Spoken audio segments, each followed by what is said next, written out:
Expect the best used car deals guaranteed. Visit arnoldclark.com.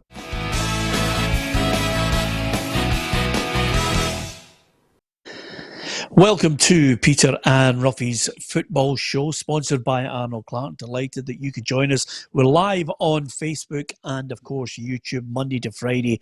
Thank you very much for your support. Alan Ruff is with me, Hugh MacDonald, also here on a day when everyone was well aware of the fact that the SPFL clubs, all 42 of them, were going to look at a vote which basically questioned the resolution voting of last week, which allowed the SPFL to call the Championship, League One and League Two, and eventually the Premiership in Scotland. We'll discuss that vote in detail, but just before we get to it, here's the quiz.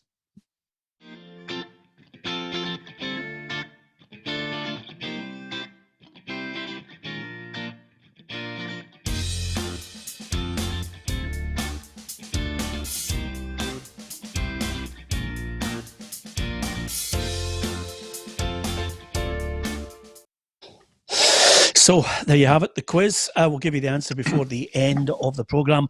Let me take you through basically two statements that I want to read out, first of all, and I imagine it's going to be difficult today to try and read out all your messages and, of course, the fact that we've got statements galore today on the programme. But first of all, let's get to the vote and get the reaction of Roughie and Hugh MacDonald. First of all, the vote, it needed 75% of the clubs to vote in favour of it for Rangers, Hearts and Stranraer's request to an independent investigation into the process of the voting last week and on the resolution. So the votes basically have come in 27 against, 13 for and 2 abstaining. The vote needed 9 from the Premiership, 8 from the Championship and 15 combined from League One and League Two. It's less than a third the votes that wanted this investigation. Roughie, give us your immediate reaction.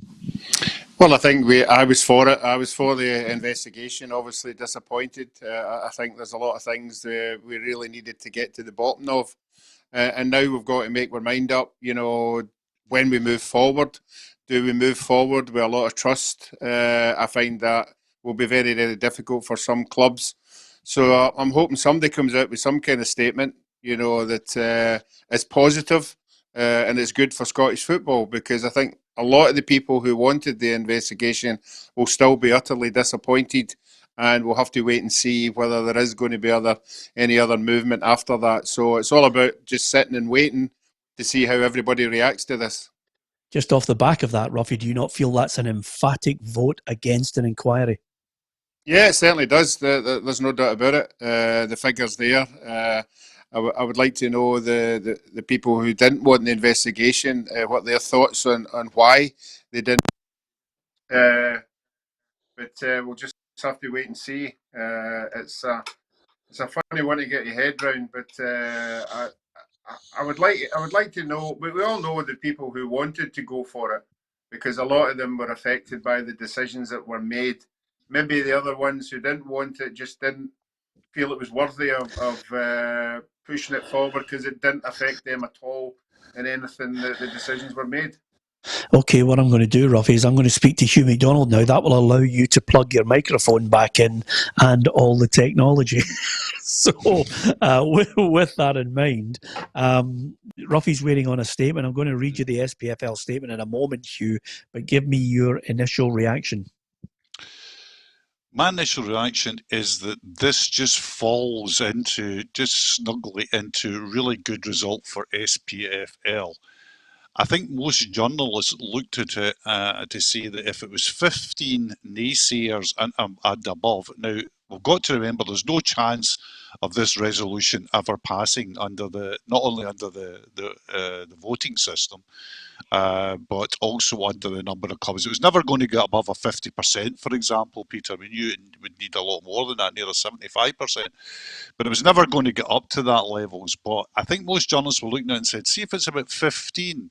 SPFL might just have a problem here. I think falling into the 13 and taking out into the 13 votes just precisely why certain teams would vote, I think the SPFL will feel to I think the SPFL board, apart from one member, will feel gratified tonight. Okay, I'm looking at the press release coming from the SPFL and specifically SPFL Chairman Murdoch McLennan speaking after the AGM. He basically says in this press release, the last few weeks have been bruising ones for many people in our game. Far too many words have been spoken and written which have sown anger and division amongst clubs. That is a matter of the deepest regret to very many people in our game, myself included. I know those who proposed this resolution will be disappointed, but I trust that everyone involved on both sides of this argument will now respect the clear, democratic and decisive result we have seen today and allow our game to move forward together. The overwhelming majority of clubs voted to oppose this resolution, and it's now incumbent on all clubs to put their differences aside, otherwise we will all suffer together. I have taken careful note of the concerns expressed by the minority of clubs which voted in favour, and when we are back to playing football in a safe environment, I will bring clubs together to discuss the lessons learned. Every single one of us understands that the COVID-19 pandemic has brought huge challenges for our game, which we must overcome soon if we are to save all 42 clubs and restart the sport we love. That is a daunting prospect in its own right, one of the gravest our sport has faced, and it's no exaggeration to say that it threatens the very existence of many of the SPFL's clubs if we get it wrong. If Scottish football is to survive this, we simply must unite and use the enormous talents, resources and creativity at our collective disposal to rescue our game. Time is short. In reality, we must do everything humanly possible to get games back up and running by the end of July. We simply cannot afford the distraction of further infighting or legal challenges. I'm sure we can all agree that the quicker we get back to playing football, the better. Hugh. Yeah, I think that's that's a decent statement from Murdoch McLennan from his point of view. I would say that in some elements of it as well, Peter, you detect a note of conciliation, certainly a note of wanting to have some kind of reconciliation, talking about bringing clubs back together and talking to them about their concerns. I think there's a recognition that there's certain concerns have to be met, but it's quite bold. If I can just look down a bit, it's quite bold, and it's clear, democratic, and decisive is what he's calling the vote. And I think there'll be people shouting and bawling from the rooftops about that interpretation. Some people will say, "Oh, a third of the clubs didn't agree with you on that." But I think to me, the most powerful sentence, Peter, is if we do manage to walk away from this, I don't think we will entirely, but if we do manage to walk away from this vote, he's talking about if we are to save all 42 clubs. Isn't that a dramatic statement of the threat that is posed to Scottish football at the moment? I mean, I think the general feeling about most of us who commentate in the game or around the game or even in the game would look at it. If we come out of this with 42 clubs still extant, we will be more than surprised. On that note, Roughie, I look at this whole situation and I'm thinking to myself, now if there is continued court action by some clubs who still feel aggrieved, feel wronged and want to take it further, that will take us further down that road that Hugh has just mentioned there. And let's not forget, we don't have a sponsor for next season, and it's not the ideal company, and the way it's been projected at the moment, it's not exactly appealing to any big company to think, oof, I want to be part of the SPFL and sponsoring it, is it?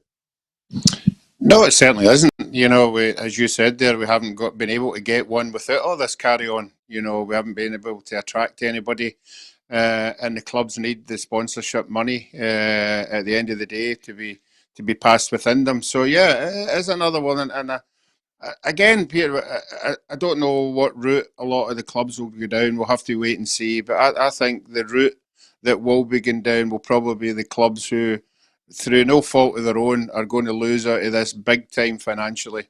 Obviously, it's us and Hearts that are going to suffer, and obviously Sinnar as well.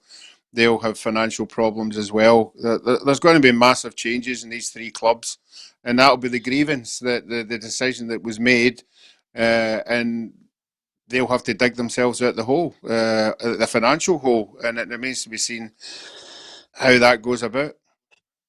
Well, I'm led to believe that not everybody had a say on the Zoom call.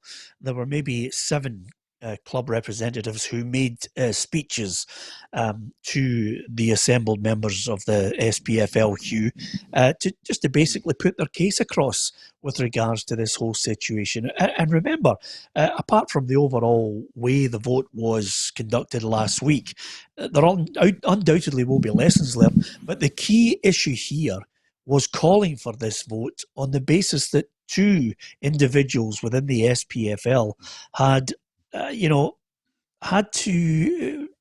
they had allegations against them of bullying and coercion and, of course, impropriety. And I think it'll be interesting to see what they've got to say about it with this vote. Well, the interesting thing about the fallout from this vote, Peter, and the fallout from this vote will be long and extended. I don't hold out any hopes of Scottish football moving on quickly from this. There's so many clubs all in this that to just pack up their tents and walk off the battlefield seems to me deeply unlikely. I hope to be proved wrong, but that's the first thing. So what would happen next? What happens next is it's my learned friends. That's what it is. Is are there going to be legal challenges to not only the SPFL governance, which would be hazy and tricky, I think, but to the actual constitution of our rights and wrongs of relegating a club as well. There is more than a whiff of that happening in the Netherlands at the moment. I just don't think it'd be too far-fetched to say that it could arise in Scotland. Clubs would have to look at it very, very carefully, because we know, Peter, how UEFA look at clubs taking legal action against their own associations. But this is, I'm sure at the moment, there'll be certain clubs looking down and said, "What is our redress here? How can we push back against this?" I'll tell you one thing, Roughie. Hugh makes a valid point, and I do have tremendous sympathy for some clubs who are going to be relegated. You obviously are a representative of one of them, but the point here is it's a difficult road to go down financially for clubs to actually say, "Well, we're going to pay for legal action." That's another major blow and a major decision to a club at a time when money is thin on the ground. Yeah, that's the point I made. Clubs will have to make a decision what the cost is of this against the cost of paying off people at the club. If you don't go for the court case, does that mean more people at the club can be kept on, which is the most important thing for the clubs, to keep the people who have been with the club for a long, long time. So that's something you've got to weigh up. It's finance. There's no doubt about it. And that finance is going to get worse the more that we don't play football. Yeah, I'm going to read out the statement which has just been released by Celtic regarding the vote, and it says Celtic Football Club welcomes the decisive vote by SPFL clubs to reject a lawyer-led inquiry into the processes relating to the resolution approved last month with support from the vast majority of clubs. We are satisfied that there is no evidence of any wrongdoing by the board or executive and do not consider that such an inquiry is necessary. We now appeal to all clubs to look to the future in the knowledge that the threats which exist to the fabric of Scottish football are grave and unprecedented. All of our energies should be applied to planning for the return of the game in season 2020-21 and to our financial survival of all our clubs. This current crisis is the fault of no individual or organisation, and it would be irrational to suggest otherwise. It is the duty of everyone committed to the future of our game to make the best of this awful situation and not the worst. We greatly regret the denigration of named individuals who have, on every occasion, acted upon decisions which were made by the board of the SPFL, representing all 42 clubs. The board and executive of the SPFL have operated under circumstances of unique difficulty in dealing with challenges of an unprecedented nature. Although Celtic are not directly involved in issues of promotion and relegation, we have great sympathy for clubs which will end up in a lower division. While we have been supportive of temporary reconstruction, Celtic also understands the position of clubs who do not support league reconstruction at this time. We recognise the hugely damaging effects that measures to counter the pandemic are inflicting on football clubs of all sizes across Scotland, Europe and beyond. It is the duty of everyone with the interests of football at heart to work for the greater good of securing the future of our sport. In that spirit, Celtic will play our part in ensuring the earliest possible safe return to something approaching normality. Our highest priority is the safety of our players and supporters, and we are acutely aware that Scottish football's current difficulties represent only a tiny part of the challenges faced by society as a whole. And I think midway through that, Hugh, you can see Celtic obviously highlighting the pressures that Neil Doncaster and Rod Mackenzie were put under in this situation. And they've emphasised that it's all 42 clubs and the board that have made these decisions. Yeah, I mean, what that casts Neil Doncaster and Murdo McLennan in is really executors of decisions taken by the board through the clubs. They're looking at them as, and I don't mean this in a derogatory term, as functionaries. Their job is to carry out the will that's been expressed by the clubs. So Celtic have been strong in that. I notice as well, I think there's certain themes that will come out of this, Peter, as the day goes on. And the theme very much of the people who have been against the resolution is to confirm this very strongly, 2 points. They both used the same word, decisive. And the other sentiment is one of, I would say, conciliation towards aggrieved clubs, particularly those going down. I wonder if there'll be some efforts to soften the blow financially on that. And I think the other very strong message that's coming out from the SPFL and indeed clubs who voted against the resolution is let's get ready to address the existential problems that the game is going to face, and is not going to face, in fact, is facing at the moment.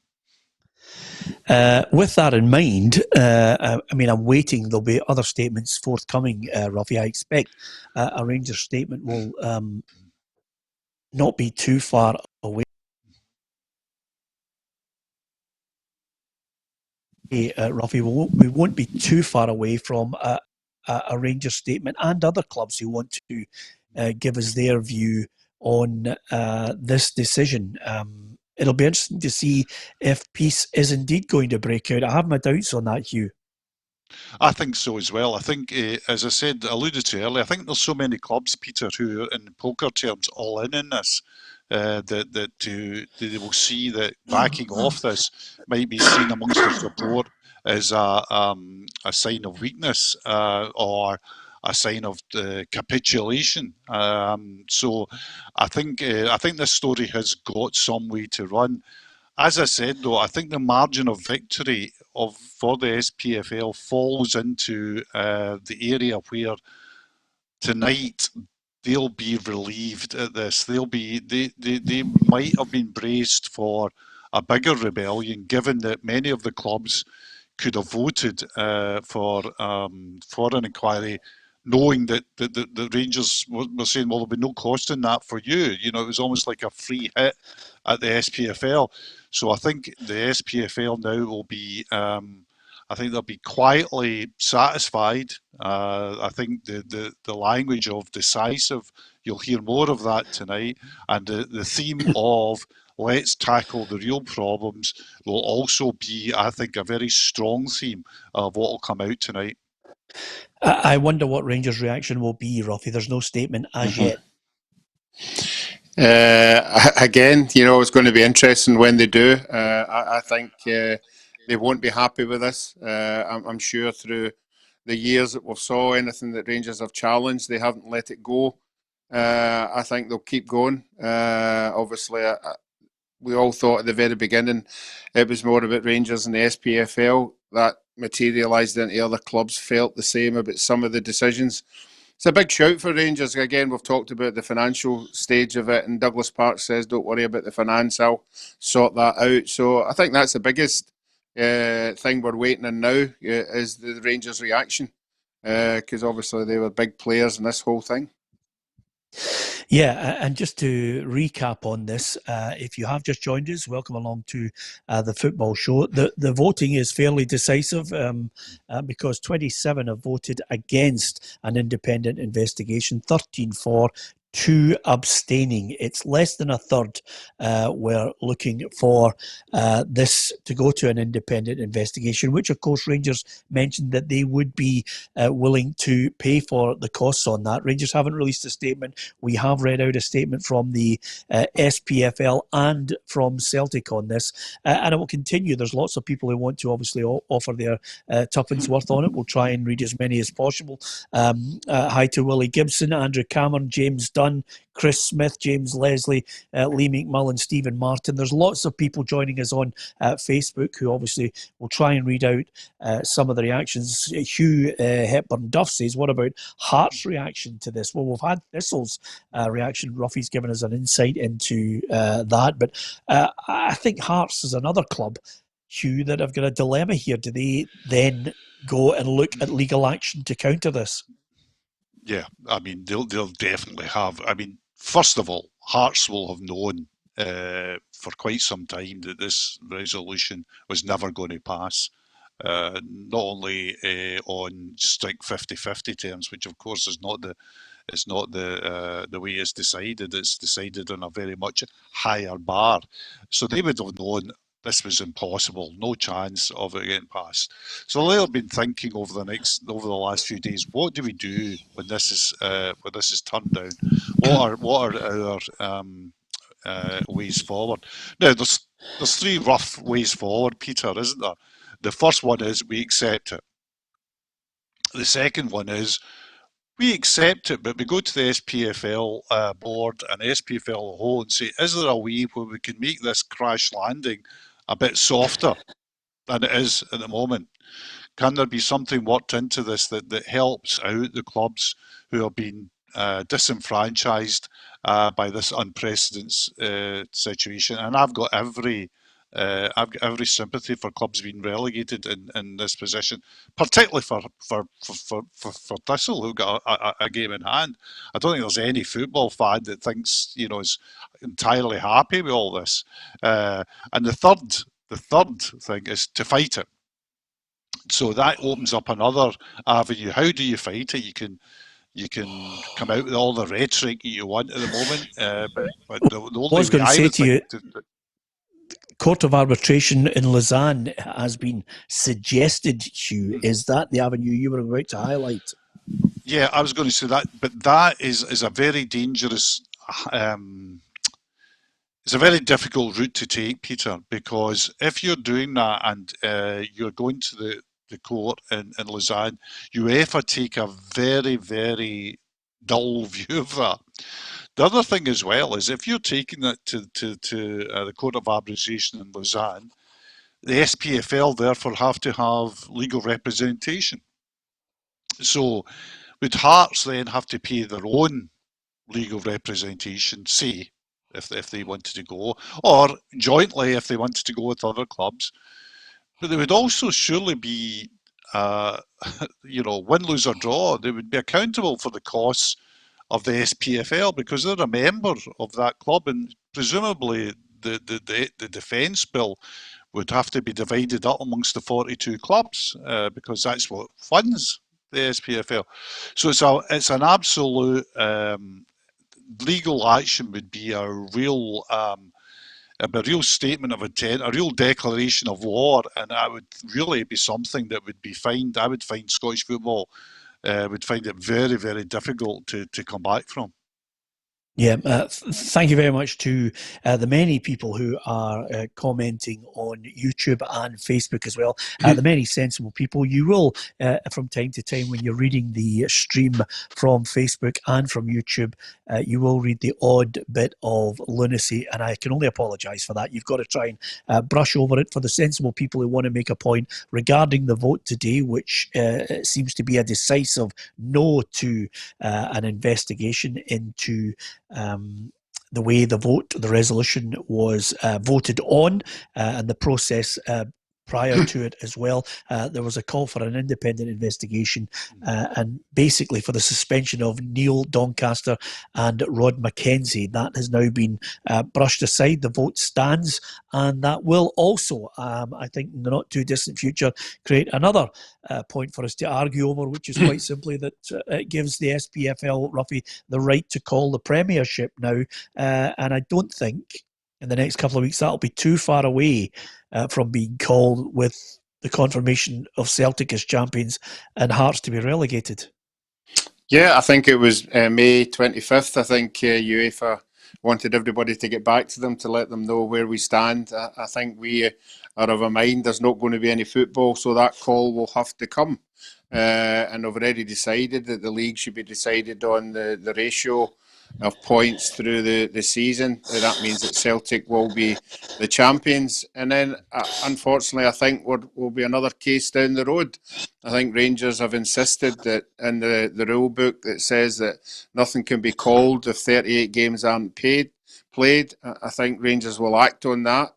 Whether it'll go to anything, I don't know. But that'll be another argument. It'll be another discussion.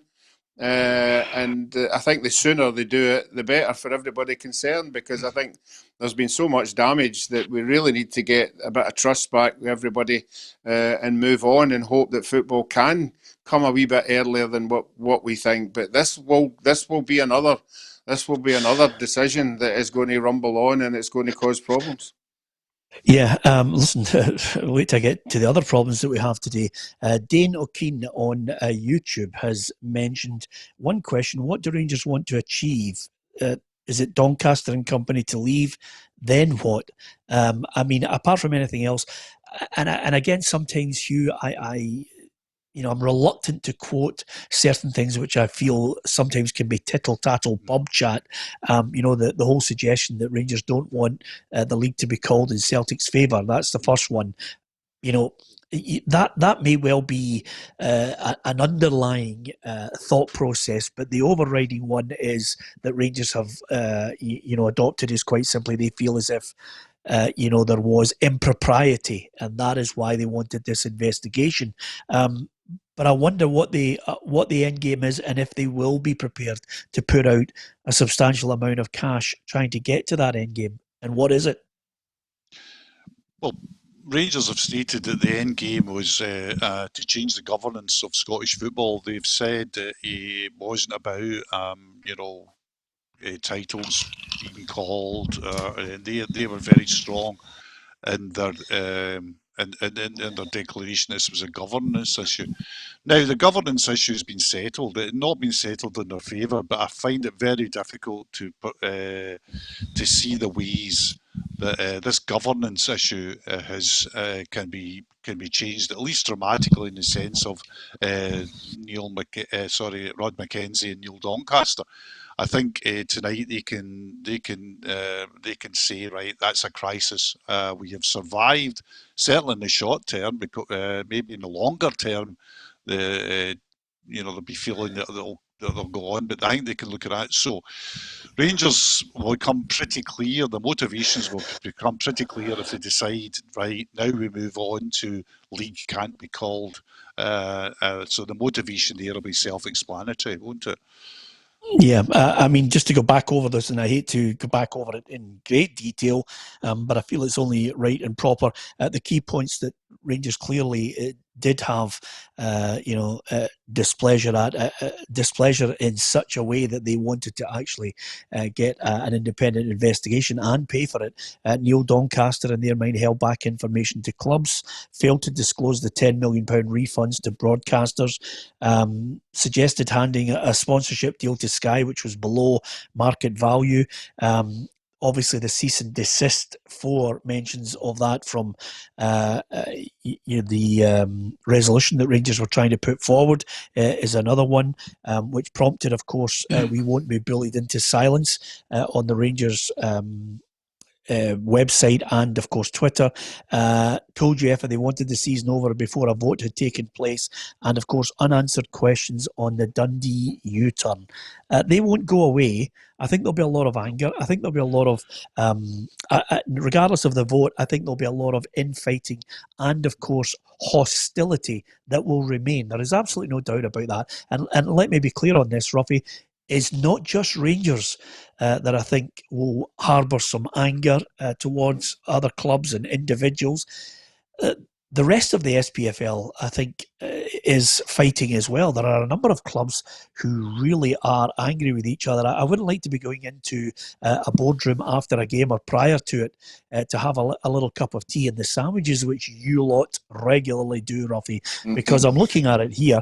I mean, Scott Gardner came out with us. The Inverness chairman, Ross Morrison, came out in defence of Scott Gardner because obviously they feel as if there was a scurrilous piece released in one of the tabloids just suggesting that Scott Gardner had a plan to introduce null and void. That was shot down emphatically today. Brecon have blasted back. It claims Ken Ferguson was calling clubs and apparently this allegedly lied to the clubs about ending the season. That was emphatically denied by Brecon today. And of course, the strangest one of all the releases, Roughie, St Johnstone released something saying about league reconstruction after their press release was basically after the horses bolted, saying, they'd still like to look at league reconstruction sometime in the future, but they were just scared over the cash from the broadcast deal being scuppered, and that's why they voted a certain way. So, as you can tell, it's not just about the hostilities with Rangers and the SPFL. All the SPFL clubs are in here. It's almost as if they walk past each other in the street and think, I'm going to swing a left hook at you, because that's the way it's been played out. Yeah, you're right. There'll be a lot of uncomfortable games next year. You mentioned the Premiership. I think the Championship will be the same. I think there's been a lot of words spoken and everything you've just said there, Peter. I thought that, for me, that was one of the reasons why I would have liked to have seen an independent inquiry for people to back up what they're saying or not saying. There's too many people who've been saying, yeah, you did say that. And no, I didn't say that, and unless you have an independent inquiry into that, you never ever find out, and that'll just disappear out the window. So, yeah, you're right. The motives for the Rangers inquiry to go on will be obviously to remove the two from the board members for the SPFL. But apart from that, they're not going to change their mind in league reconstruction. So that's out the window. Feel sorry for Brora. I keep saying it, Brora and Kelty Hearts, who have done nothing completely wrong. And they're suffering as well. And they'll be losing finance as well. I mean, I'm talking about our club and Hearts. But there are a lot of clubs out there now who will not be as pally as what they used to be if they were to go into and meet up in a board meeting before a game. And that's unfortunate for Scottish football. That's why we need to get some kind of repair as soon as possible. Yeah, good luck with that. The other thing is, and by the way, if you're thinking of inviting me and Hugh into the boardroom to watch Thistle in a game next season, don't bother. We're not coming. Yeah. It's as simple as that. Speak for yourself. Our hospitality will still be the same. Doesn't matter where we are. Yeah, absolutely. I love the way Hugh immediately distances himself from me for a free cup of tea and a sandwich. Oh yeah, and a wee natter with Roughie. You can't beat a wee Saturday afternoon. Better than to make a bingo down the road. Better than that. Yeah, I think good luck. To be serious, to be serious for a moment. I think, Peter, I've got a breakdown of the votes here, and in terms of divisions, and I don't know if anything's come out about the championship here, but my breakdown, whether it's right or wrong, but it seems to be widely reported, is 9 clubs voting no and 1 voting yes. Roughie seems to be of the opinion that Partick Thistle voted yes. Does that mean that Inverness Cayley voted yes, voted no? It depends on whether you were considered You're- are you considered a League One side? Well, that's what I was going to say. I was surprised the other day that Dundee United had a vote as a Premier team. So I don't know whether our vote goes down a division or whether you're in that one. I'm not clearing that one at all, so I can't back that one up. Yeah, I think that may well be the case. But what I would say is, Eddie Thompson is just mentioned on Facebook. Why aren't Brecon getting relegated? Well, listen, I'm sure Barry Ferguson right now, and for the last couple of weeks, is asking the same question. Kelty have expressed over the last 24 hours that they are looking at the legal recourse with regards to no playoffs to even get a chance to get in to play Brecon at any point. And let's not forget, we still haven't the Scottish Cup resolved. We don't know when that's going to be played. Will it be played as some kind of fanfare to an opening season whenever that starts? All of these questions still to be answered. Declaring the champions, resolving the Scottish Cup, and of course the ongoing thing and the immediate thing which you're getting here. And I have to tell you, there are so many people on here, apart from obviously the people who really don't have anything of value to say and are just going through the usual old firm madness. But the other football fans are talking about the implications here, whether peace will indeed break out. I don't think it will. The one thing I would like to say, I still think, and I don't know if it's too late on this whole situation, apart from voting on all the accusations that were made, I still think that they should look towards reconstruction. Never mind the vote, Hugh. I thought what happened on Friday was despicable from the Premiership clubs. To not even entertain listening to Anne Budge and the task force suggestions, I thought was absolutely scurrilous. Yeah, I thought it was completely and utterly predictable. We've been saying, I've presaged most answers in this programme to the idea of reconstruction, by the very strong caveat that there will be no reconstruction. And the reason I say that in a time of extreme uncertainty and unprecedented, to use that famous word, financial implications, there's no way that clubs are going to vote to get their money diluted in any way, whether that's a fewer number of meetings against Rangers or Celtic, or whether that's a dilution of the television money. I think that league reconstruction has been booted so far into the long grass that you would need a pack of Labradors to come anywhere near finding it. I just don't think. I think the people will make the usual wordplay on it, Peter, and things like that. Well, you only have to look at. You only have to look at St Johnstone's press release, which was just ridiculous today. I mean, that was just, we're really sorry, but you're still not getting reconstruction. We'll look at it in the future. That's like dangling a carrot that's 15 miles away and you're never going to get anywhere near it. So I don't understand why St Johnstone thought that was a good time to put that press statement out there. But the other thing is, and I think this is indicative of the way most fans are feeling about this, and I think it's certainly something that's going to rear its ugly head over the next few months. Never mind the fact that some clubs are struggling. Neil Jameson says there will never be peace now.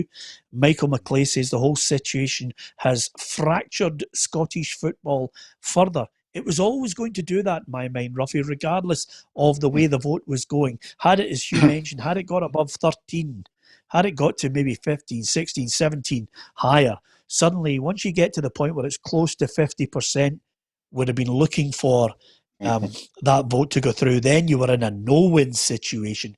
But even a decisive vote today will not curb the anger, the accusations, the mudslinging. I think so many of the people are mentioning on YouTube and Facebook here.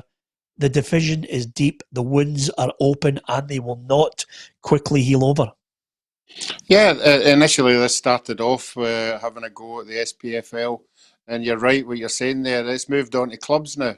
It's moved on to clubs, individual clubs, all having a go at each other, personal slaggings going on, or debates and things like that. And obviously, there's more stuff coming out day by day. And I suppose there is more stuff that we don't know about, that clubs have been phoning each other and falling out and saying things, whether it's bullying or whether it's overheated discussions, and these things will fester for a long, long time. That's why I think we all looked for a strong leader to get this out the road. And I know that Neil and the board have now dodged this one, but the question is still: is he the person that's going to get everybody together again? Has he burnt the bridges, or can't? Is he strong enough to pull everybody together? I don't know if that's possible, and he must be saying that to himself. I'm in a job here, a very, very good job. I think I've been doing particularly well, but there's so many people don't think I'm doing a good job, and he must be doubting himself. I don't think he's going to walk away or anything like that, but he must deep down be saying, "Look, am I big enough and strong enough to get all these clubs back together again?" And it's a massive task for him. Well, I would say this to you, having known him for a good few years, I would have been surprised if he'd been guilty of any impropriety. I've always, actually, in my dealings with him, looked upon him as a very shrewd character, meticulous in detail, his attention to detail and his wording, even on a one-to-one basis, was always as straight as you possibly could get on it. But, and I'm not his legal defence here, by the way, I'm telling you my experience of dealing with him, the man. If he does walk away, he'll be walking away with a huge package, because it'll only be because somebody's told him he's walking away. I think he's made of stronger stuff. He'll not be... I posed that question to Alison McConnell yesterday, Hugh. I thought maybe he would look at this whole situation scunnered, and as Roughie said, trying to actually look and say, well, there are so many people who really don't like me in this position. Will I just decide enough is enough? I've had all the hassle I can possibly take. But it depends on what way you look at it. I mean, 75% and a higher than 75% of the SPFL look at him as obviously the mouthpiece of the SPFL, and they're happy with what he's doing as a job. Yeah, and I think more importantly, the tone of the Celtic statement and the tone of the statement coming out from Murdoch McLennan is that, and the rhetoric from the SPFL over the last month, it shows that they're all very solidly united behind Neil Doncaster and Rod Mackenzie. There's not even a chink that I've found making calls, Peter, that there's even been a use that word that's been used so many times in statements used like a scintilla of doubt about whether the SPFL want to keep Neil Doncaster on. They're very strong in support of him. Think they've got a high calibre and candidate, a man of integrity. I'm like you, Peter. I've had my falling outs with Peter. I've had my falling outs with Rod Mackenzie, with Rod Petrie, and Neil Doncaster, and so many in the game. But I've never had any. With Neil Doncaster, I've never had any thought that I was getting led up a garden path, or there was something there was something dodgy going on. And this is a guy who has got he's got a law degree, he's got a master's in business. Now, people can have disagreements, as I have had in the past with him. People can have reservations about what he puts out there and how much he gives out to the hungry press bag. But I don't think anybody would really think that this is a guy that's going to do dirty work at the crossroads. That's my view. So I think that whether he stays on or not will be a question answered only by Neil Doncaster, because there'll be no in-house pressure to get rid of him. Yeah, the other thing in this, Roughie, that I think you have to remember on a daily basis, and it's quite simply how this whole process unfolded, and it's sometimes, I think, the narrative sometimes gets changed because people forget 2 days ago. The whole thing's been fast moving, fast evolving, claim and counterclaim, that it's very, you have to constantly, and I do it on a daily basis, getting up in the morning, looking back over everything that's gone on and what started it, how the whole thing came about, that we got to the first resolution vote, the carrot of reconstruction. I mean, I can only go back to a couple of weeks ago, when even you were on here, tub thumping on the basis that you thought reconstruction should have been before any thought of the resolution vote as well. So you have to make sure that you keep the narrative instead of people rewriting history on it. And I'm talking about a history that lasts only 2 or 3 weeks. And I am almost certain that in the next couple of weeks, because this mudslinging will continue, that people will just start making up things that just didn't happen along the way. So for me, it's murky waters all the way through now, no matter what. You've got anger, you've got people who are wondering, will they survive as clubs? And then when we eventually get back to playing after they call the leagues, another thing that people suggested everybody was in a rush to do, but when they eventually call the leagues and then start to look at the start of a new season, boy, I mean, it's going to be really difficult, because you'll have fans with one narrative and one way that they think they're going to act, and then you'll have certain others in another camp. It's just poisonous. Mm-hmm. Yeah, you're right. It will linger on. There's no doubt about that, because certain fans will, and I don't think the fans have got anything to do with this, but it'll be the fans that will be saying your club did this to us or your club did that to us, and then that will fester on for a wee while. And you're right. That I think there's been a lot been going on behind the scenes. A lot have been said, and I don't think anything. It'll take a long, long time to repair it. There's no doubt about that. That's why I think in the next week or so we need somebody strong enough to come out there and say something. Somebody that will maybe get everybody to sit up and go, right, this is the deal. Because there's a lot of things went on that people certainly do not like at all. Yeah. My view, another Peter, is thing about it. I mean,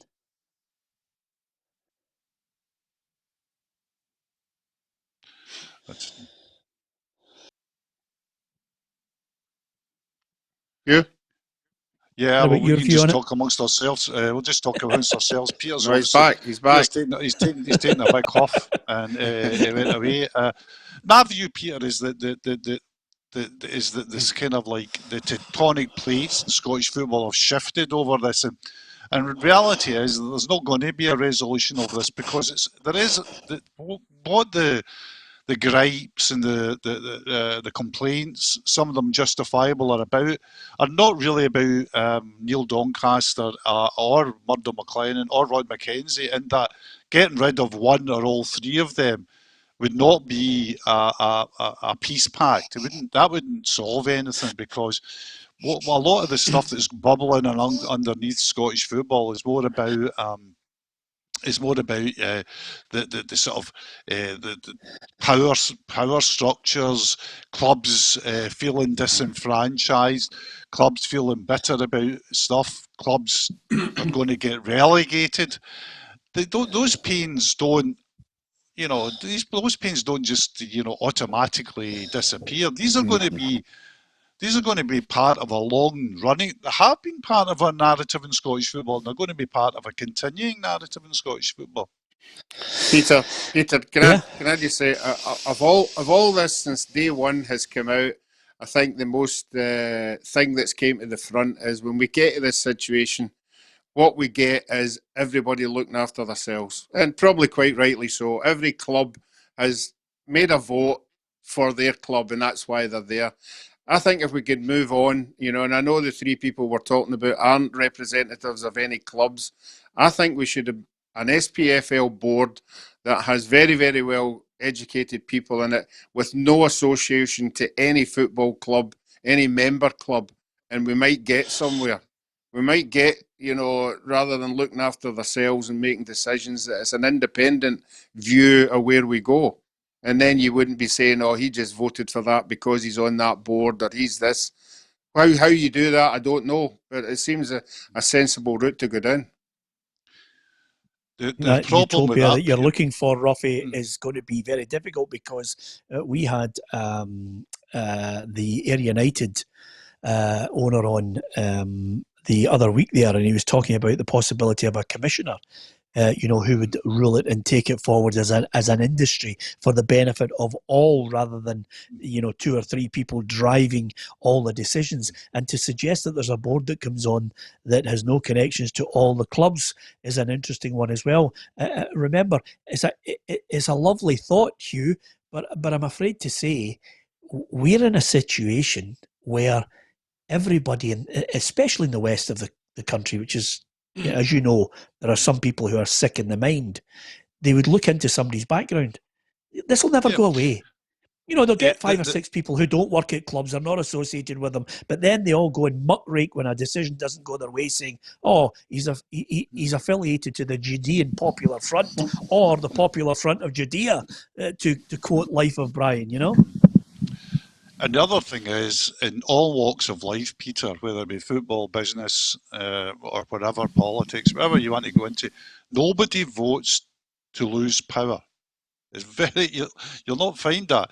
And the clubs have got a power base inside the SPFL board. Now, to vote the power base out would need reconstruction of the SPFL. That it would involve matters of finance, because the new reconstituted independent SPFL board would be on that. So to effect change would need 11-1 vote, and it ain't going to happen.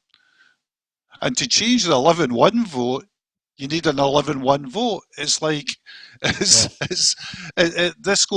could spin around for the simplest reason. The simplest thing is it isn't going to happen. If you were starting the sport again, Peter, from this was day one, if you were starting it all again and saying we're having a reconstituted SPFL, yes, commissioner would be a great thing to look at, but we're not. Yeah, I would say one thing to you, and I really do hope that this happens. And I'm getting lots of basic information coming in that I want to read out, so that we get a real sense of some of the press releases here, and they're coming thick and fast, which I obviously don't want to miss out on.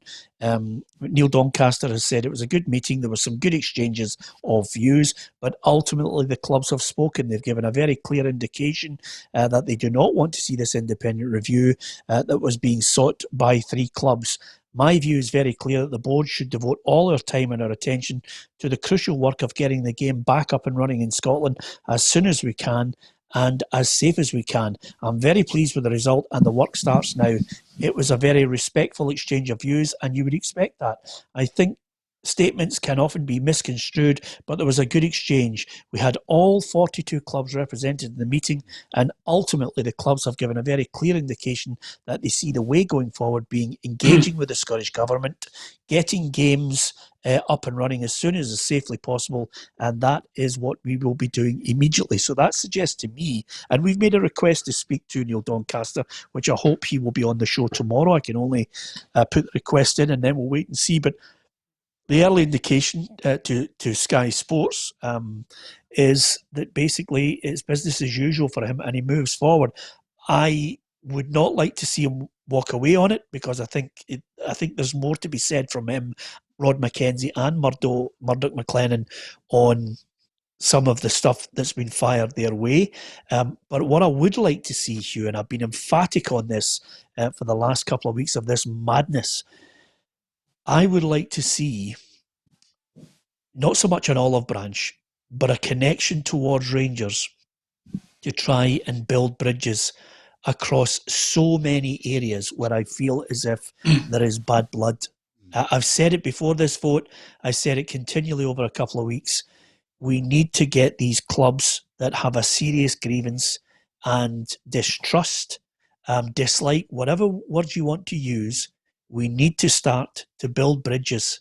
And I think Rangers is a key one, where we've got to get Rangers back on side and moving in the same direction for everyone.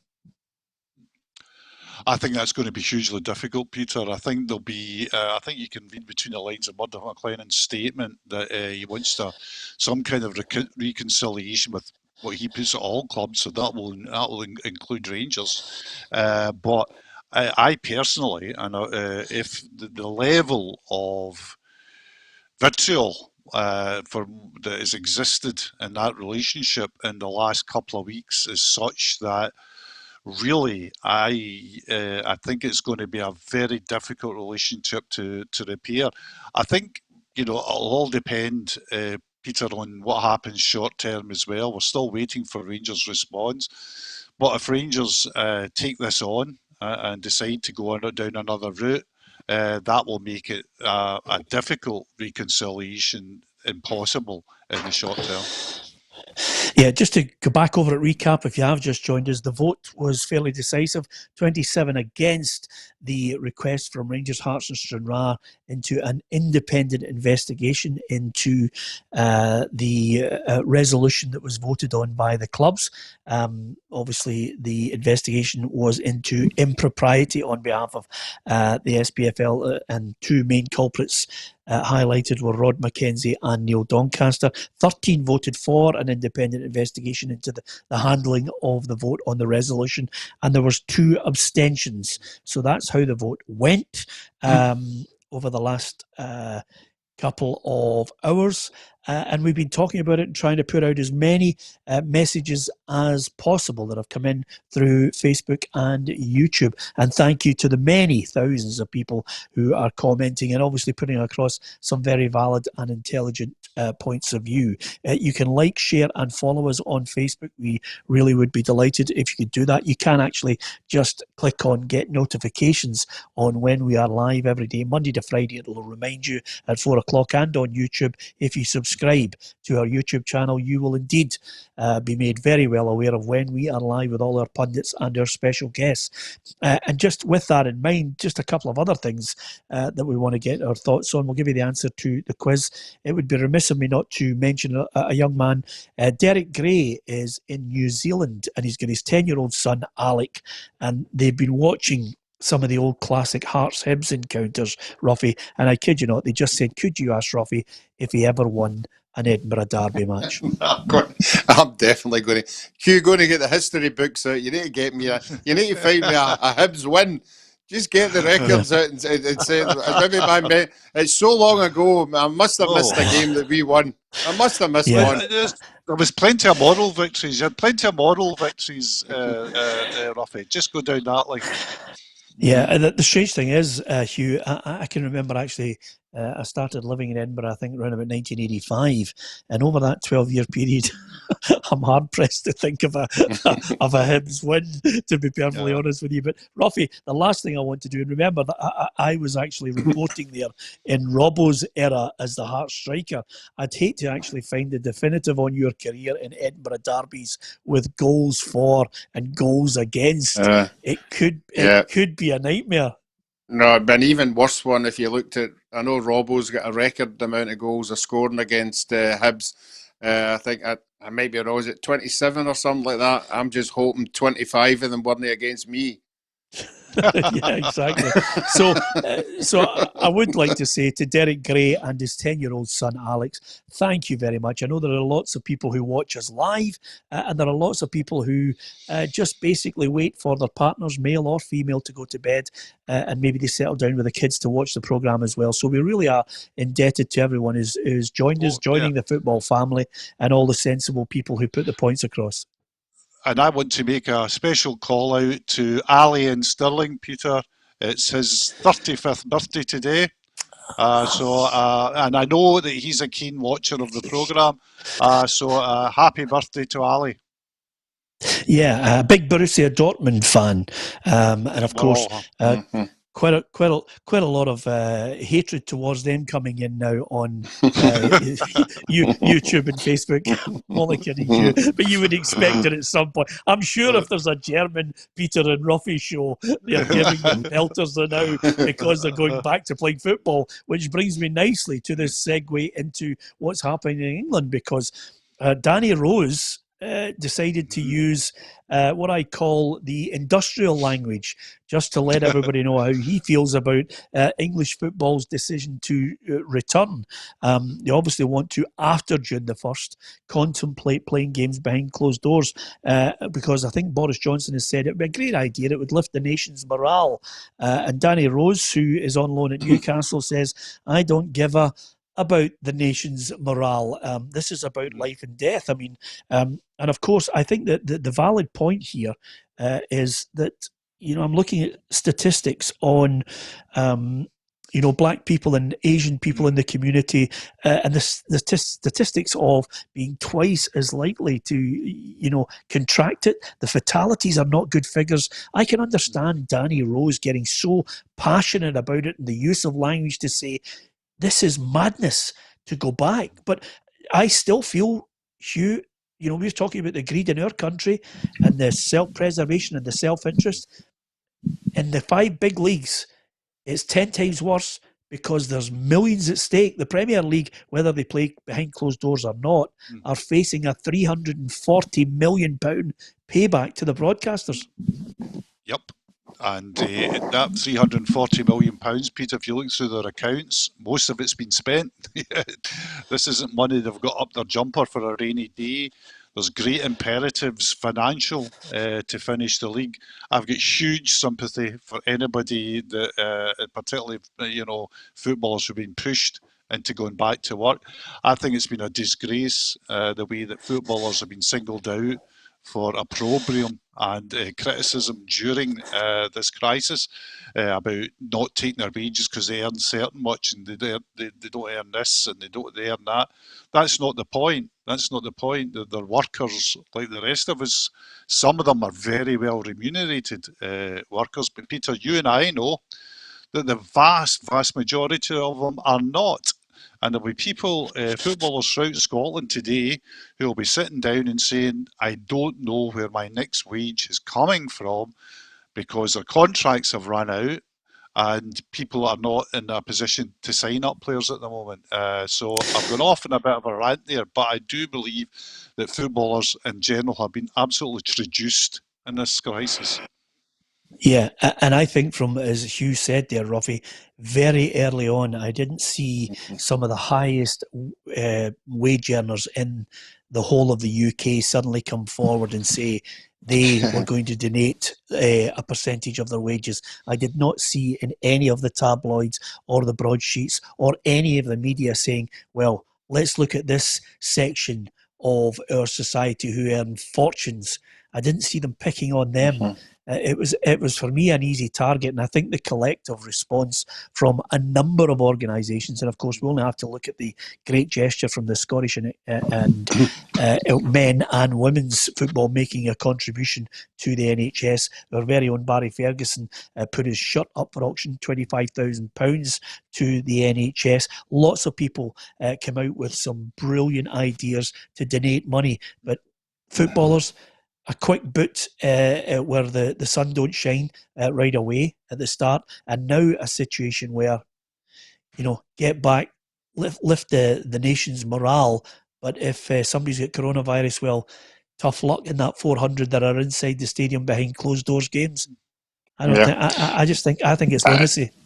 I think it's lunacy as well. I think it's the clubs that are pushing it. I'd be really, really interested if certain clubs have got all their players together and said, look, I need a view. I don't think you get anywhere near 50% of them would say, yeah, I'm up for that. The present day footballer, particularly down in the Premiership, are very, very wealthy guys, and I don't think they'll be putting themselves through anything that's going to hinder them or their families. So I don't think they've looked into it enough from the footballer's point of view. Yeah, absolutely. Listen, the answer to the quiz, we were looking for the year 1979. Yesterday's quiz answer was John Hughes. And you can tell right away that if I'm giving out yesterday's quiz answer, we must have been absolutely steeped in the madness yesterday prior to the vote. So today's vote has come out, and I've also, Gary McGurn says, give the NHS a shout out, Peter. Yes, absolutely, because quite simply, the NHS and key workers and lots of people who are continuing to put their lives on the line so that we can stay safe and healthy. And for the ones who are infected by the virus, they are helping them out, and we are forever indebted to them, and we should not forget them. And let's hope we don't forget them when they suddenly have to, out of this virus, ask for a raise. I don't think they should ever I don't think they should ever be squandering for money again when you consider what we're all going through here. Yeah, absolutely. And the best of the MacDonald brood, Margaret of that ilk, my sister, who was retired from nursing and no need of money, quite comfortably off, is now going back to the front line, Peter, and puts on her personal protection stuff for 12 hours every day. And I asked her, why would you do that? She says, because that's what you have to do. So that's the kind of calibre of people that we have in our midst. Yeah, absolutely. Just before, obviously, we go for tonight, it's been passionate to say the least. So many people have been posting on the site, and I'd like to thank you for that. Lots of people putting across their message. The one overriding thing that's coming across on YouTube and Facebook as well, and you can imagine it will continue, is a lot of anger. I think a lot of Rangers fans are still angry at the decision today. The investigation will not happen. It's been kicked into touch. The next anger could possibly come from a number of clubs who are affected by this, Roughie. The implications are going down a division because the league cannot be finished. And they are being punished when, as we know, and I have great sympathy for Partick Thistle, Stranraer and Hearts, there were still enough games for them to get out of it. Yeah, I think from a personal point of view, and Partick Thistle is a family club, I think the main interest that Jackie and the gang are thinking about are the players. The players who are going to lose their jobs through this unfortunate circumstances, through finance. The people who work at the club, and Hugh's met a lot of them, very nice people, could be asked to leave as well because of financial situation. And that's all. The club will survive. The club will always survive. The club will always be there. It's the financial side of it, that you've got to be looking at, because we'll go on year. It's the unfortunate casualties through no fault of them are going to suffer as well as everybody at the club. Yeah, well said on that, Roughie. The statements from Rangers, we're still waiting on something to come out from Ibrox, and other clubs will undoubtedly be releasing statements tomorrow. Tam McManus, Barry Ferguson, Roughie and myself will be back with you at 4 o'clock. Just as a footnote to it all, Hugh, I know it's not going to happen. I think from an opinion point of view, moving forward, the decision has been made.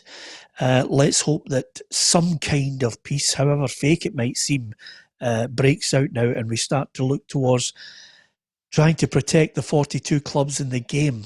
I still would like to see reconstruction on the table. I still would like a few answers to certain things that I think deserve an answer in our game. I wonder when John Nelms will eventually rear his head to give us a definitive. I think there are many things that should not have happened. Lessons have to be learned, Hugh, I think, regardless of the fact that this vote has voted down the request for an investigation. I think we've got a number of lessons to learn from the mistakes made in how this vote was conducted. Yeah, and I think I agree with you there, Peter, and I think that Murdo McLennan addressed that in his statement. He doesn't say that the SPFL was in any way blameless, and I think he actually used the phrase lessons to learn.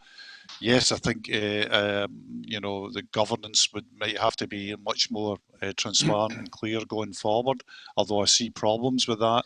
But I also think in terms of rancour, Peter, we're still, we face a long way to go. But at least this, at the moment, before any threats of legal action come in, at the moment, the SPFL now can concentrate and come up with a plan to get football back into Scotland, whether it's through screens or, blessedly, let us hope that we can all go to a football match, if not this year, then early next year. Roughie, is there anything you'd like to see happen? Yeah, I'd like to see us playing football again and start talking about football and talking about great games and great things that players are doing and putting a smile back in fans' faces, because although we're missing the weekends, all these fans that are out there are missing it as well. So the sooner we bring it back and the sooner we can get it back, the better. I think that's the main thing. Okay, thanks to everyone for their messages on Facebook. Like, share and follow us if you can. Then we'd love to have you as part of the ever-growing football family. I'd just like to say to everyone, thank you for the fantastic support. The figures for the programme on a daily basis and our coverage of news has been absolutely amazing. The millions of people just sucking up all the information we're trying to give you, watching our videos is really amazing. On YouTube as well, if you've got it on your Sky Network, go down to the apps, click on YouTube and then PLZ Soccer, and you'll get the football show on a daily basis, Monday to Friday. We've got news on our PLZ Soccer app. You get the podcast as well as some unbelievable, unique video content that you can watch from players reflecting on their dream teams to great games. There's lots to watch and lots of news and information to suck up along the way. Hopefully you're enjoying the programme, and from Hugh, Roughie and myself, hopefully you'll join us tomorrow at 4 o'clock again on Facebook and YouTube. Don't forget to subscribe to our YouTube channel, and thanks for watching.